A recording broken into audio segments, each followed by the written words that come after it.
কাৰণ তাতেতো জুবিনকতো কোনো পানীত গতিয়াই দিয়া কোনো দেখা নাই জুবিনক খালি লাইফ জেকেট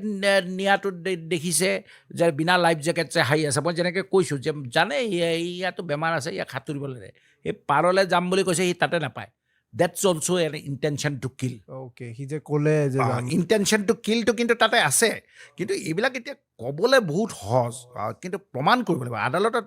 মানে অকণমানো যদি মানে চেইনটো ব্ৰেক হৈ যায় ন খতম মানে কাৰণ ছিংগাপুৰৰ ৰিপৰ্টটো অলৰেডি ক'লে যে ইটছ এ ডেড বাই ড্ৰাউনিং যেনেকৈ আমাৰ টাইমছ অফ ইণ্ডিয়া থাকে তেনেকৈ ষ্ট্ৰেট টাইমছ বুলি যিখন ছিংগাপুৰৰ হেৰি কৈছে সেইবিলাক মানে কৈছে আৰু মানে কি হৈছে সি মানে শ্যাম কানুৱে মানে তেওঁতো আছামী হয় তেওঁতো বাচিবৰ কাৰণে চববিলাক পদক্ষেপ হয় তেওঁ কৈছে যে ডিপ ফেক ইউজ কৰিও মোৰ কিছুমান ভিডিঅ' চাৰ্কুলেট হৈছে হেৰি কৰিছে বিভিন্ন ধৰণৰ কথা কৈছে কিন্তু ইনভেষ্টিগেটিং অথৰিটিয়ে চাব লাগে যে আমাৰ যিটো আমি এতিয়া অসমৰ মানুহে তেওঁক এটা ভগৱান ষ্টেটাছ দিয়া হৈছোঁ ছেমি গড এটা ষ্টেটাছ দিছোঁ